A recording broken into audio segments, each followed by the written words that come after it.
very quickly from working with you guys just on the documentation side, I realized that, okay, this isn't like other service providers that are out there. They're not trying to just be able to churn and burn. They're really looking at the bigger picture, going onto your LinkedIn, going to your website, being able to see on Trustpilot all the different reviews. And from there, getting on the first call, which reaffirmed that absolutely you guys were someone that I wanted to be able to work with. You provided video documentation of, more importantly, why you were making changes, which was helpful for me as a founder because I got to understand the level of nuance that you guys were operating with. I think we're probably 2 weeks in. We've already had 4 investors that have booked calls. We've had 2 of them already. They're very much aligned with our investment thesis and stage. I could not be more excited about the potential of being able to successfully complete this raise and then, more importantly, work with you guys long-term, not just on this round, but any future rounds that we work with in the future. Brett is our client. He's our ongoing client. We've done some fundraising materials for him, actually our full package. And then we're also working on investor outreach for Brett as well. We already do have some good results with that. So hopefully we'll be able to talk about that as well today. So Brett, let's just jump straight right into it, right? So I want you to briefly describe HireSphere AI, the startup you're CEO and founder in, like the stage you're at, why and when you decided it's time to fundraise, and basically what were your first steps with that? Yeah, so HireSphere, we are at what I would call kind of the seed stage of fundraising. And prior to meeting you, I'd been in business before. I'd helped kind of support businesses that were fundraising. And so I understood that you only have one chance to be able to make a first impression. And especially in this market where the benchmark to be able to get capital is so much higher, I knew that I wanted to work with the best. And for me, one of those things is that while I had fundraised previously, I raised over $5 million for different companies. Those were in different fundraising climates and timing. And so I wanted to work with someone who was actively working with clients right now, understood not just the level of execution that needed to be able to get funding, but more importantly, was actively going out there and had documented results. And so for me, prior to being able to work with you guys, it was about being able to kind of do my own due diligence, going onto your LinkedIn, going to your website, being able to see on Trustpilot all the different reviews. And from there, getting on the first call, which reaffirmed that absolutely you guys were someone that I wanted to be able to work with. I've had the pleasure of working with a multitude of different companies, whether I was in previous companies myself or kind of in the angel round stage where they would do kind of fundraising, but it was more, hey, we're going to email a warm list. We're going to help with documentation. But it wasn't until I worked with you guys and understood from an investor standpoint how each of the documentation works, not just as an individual document, but how does that all come together? And more importantly, how do you present that in a way to where you show investors that you understand what's most important about these documents, and how does that actually translate to execution? Because at the end of the day, a lot of what they're investing in is you as a founder and the vision of the company. They're wanting to kind of check boxes on when you're looking at the financial model. Do you understand the revenue drivers? It's not as important about what the revenue potential is as much as it is, okay, if these 3 factors are the main things that I need to focus on, I can be able to control our growth rate, our churn, and understand that even if the numbers aren't correct, I understand what I need to be able to focus on and how that ties into the pitch deck and the executive summary and then ultimately the outreach strategy. Thank you. And now, for those of you who don't know, we're still pre-raise. Brett is currently raising 2.5 million, out of which 500K has already been raised and committed. So that's great. So we are pre-raise, and I hope we'll be able to make another recording of this post-raise very, very soon.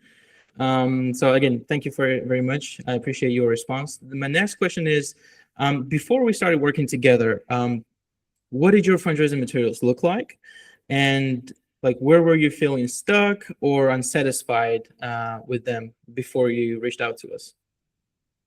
Yeah, so I was lucky in the fact that I had gone through fundraisers myself, and so we weren't starting from scratch. We had had a fairly robust data room already, the basic pitch deck. We had a business plan. We had a financial model, and like all the legal requirements there. I think really where I was struggling in particular with the pitch deck was the design, number one, but number two was being able to have a very consistent narrative. I think as Yeah. founders, you can get so bogged down and you're so passionate about your business, it's kind of your baby. And when you go to someone independent, whether it's an investor or a contractor that you're working with, they can see things that you don't. So you can be like, it makes perfect sense to me how this integrates with this, integrates with this. But working with you, you did a really good job specifically of saying, okay, you've got a lot of good elements here, but what's the consistent narrative? And how do we concisely get an investor to see the potential so that way they want to have a conversation, not trying to explain everything, not trying to cut it so short that there's not enough meat on the bones, but finding in that consistent narrative. And then more importantly, how does that tie into the overall investor outreach strategy? What information you need to put on a one pager? So at every touch point, whether it's an initial email, that initial call, and going through the data room, again, you're respecting their time. So that way they can come to a decision as effectively as possible, whether it's a yes or a no, because that's going to benefit both you and the investor in the long run. Mhm. And so in terms of timeline, and you've covered some of this already, but feel free to elaborate a little more on this. What made you decide in terms of timeline it was the right moment to really invest in overhauling your fundraising materials and actually having someone do the outreach process for you as well, rather than going out with what you had. So in terms of timeline, like what time frames are we looking at before you approached us and afterwards? Yeah, so I knew when we had our first conversation that I needed help on the materials side of things. And so for me, I'm someone that always likes to be able to form long-term relationships because I feel like that's just the best way to be able to do business and see how we could be able to work together. When we were originally looking at it, I thought that it was going to be a week to 2 week engagement to update kind of just a basic lift of the materials. And literally from the first call that we had when you said, hey, we could be able to do this, but in your expertise, there's a lot of potential here. And so instead of kind of going through this constant update loop of we can be able to do a light lift of the materials and then probably have to do a consistent another edit of the different things, let's instead put the time in up front to be able to make sure that the pitch deck's updated, your financial model's updated, but more importantly, create a one pager because that consistent flow when you're doing outreach, it allows you to be able to focus just on that and having investor calls as opposed to saying we need to kind of half focus on outreach, half focus on investor calls, and then the other part of documentation updates. And very quickly from working with you guys just on the documentation side, I realized that, okay, this isn't like other service providers that are out there. They're not trying to just be able to churn and burn. They're really looking at the bigger picture, wanting to work with clients, not just in the pre-seed or the seed round, but being able to say, how can we go from that to the next round to ultimately being able to grow your business however large you want it. And Yeah. that was probably about a week to where we had gone through and updated the pitch deck. You guys turned it around extremely fast. You provided video documentation of, more importantly, why you were making changes, which was helpful for me as a founder because I got to understand the level of nuance that you guys were operating with, not just, hey, you take your deck and you could go in and make it incredibly beautiful visually, but more importantly, the narrative behind it.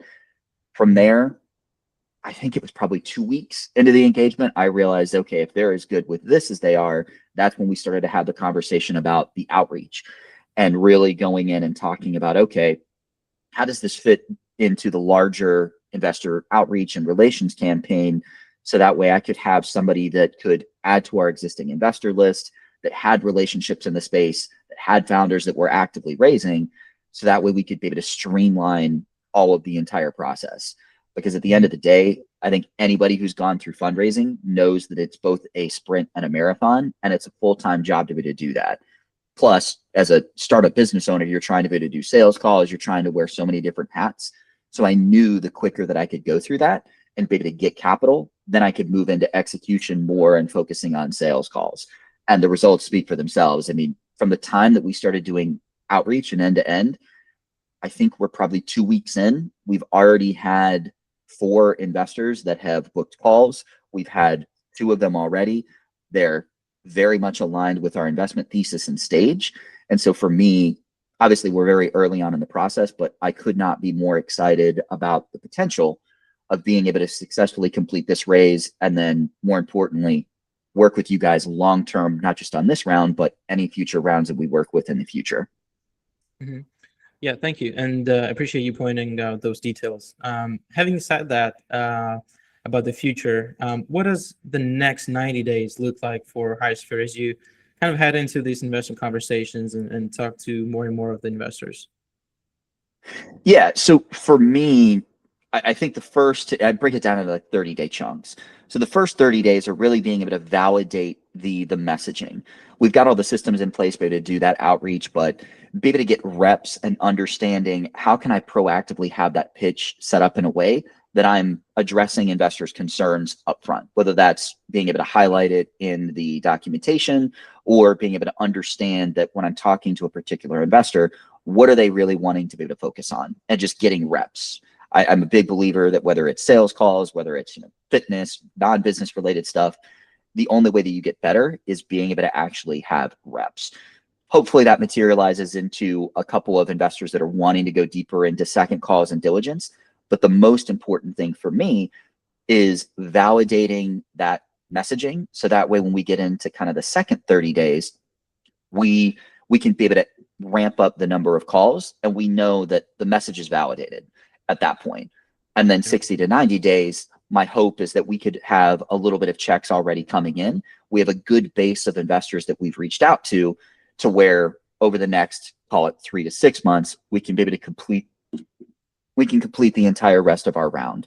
So validation, being able to scale up outreach, and then being able to close capital across the board, which, given what we've done in the first 2 weeks, it seems like we are very much so on track to be able to hit a lot of those metrics and benchmarks. Yeah, I mean, and we'll definitely record this conversation again once we are actually there. My kind of like the final question would be, what would you say to another founder in AI or even HR tech in your case, who's sitting on the materials they're not fully confident in, but haven't fully pulled the trigger in on improving them? I would say that whether you're in AI, HR tech specifically, or just another field, being able to take the time up front to have as robust and aligned data room as possible is going to save you so much time and money. I know that it can seem like it's a large investment of being able to say, okay, I'm really excited, I'm ready to be able to do outreach, but having a proper data room in place, and more importantly, a proper outreach strategy and investment strategy internally, is going to more than make up for that time. It's going to allow you to not just execute this raise properly, but more importantly, execute your business properly, because it's going to force you to understand, okay, why am I raising? Why am I raising right now? What investors do I want to be able to reach out to? And more importantly, once I do get that capital, it's going to build the execution muscle that you go from strategy into implementation. And you can start thinking about, okay, what am I using this capital for? Not just for, I'm going to allocate X dollar amount or X percentage for development or marketing, but what does that actually get me in terms of milestones? So like for us, being able to do this raise is allowing us to be able to create a new monetizable offer, which allows us to be able to create recurring revenue and be able to grow the company. For marketing, it's not just we're allocating a certain dollar amount, but being able to grow our pipelines by a certain percentage, be able to grow our sales force. So that way we can be able to stabilize revenue and be able to start scaling from there. And so going through that process up front, being able to invest a little bit of time and money with a strategic partner like yourself will pay tremendous dividends. I know that founders out there all the time, we see things on LinkedIn and Google about these companies that are raising billions of dollars, and you can get discouraged because if you don't have a proper plan in place, you can email tens, if not hundreds, maybe even thousands of investors, and you're kind of just a spray and pray approach. As opposed to working with a company like you guys, you can take the first 30 days to be able to update all your documentation, create a proper plan in place, So that way you can be able to know that even if you spent the first 30 days sharpening your axe, when you're chopping down that tree, you have the right tools in place to be able to do so as efficiently as possible.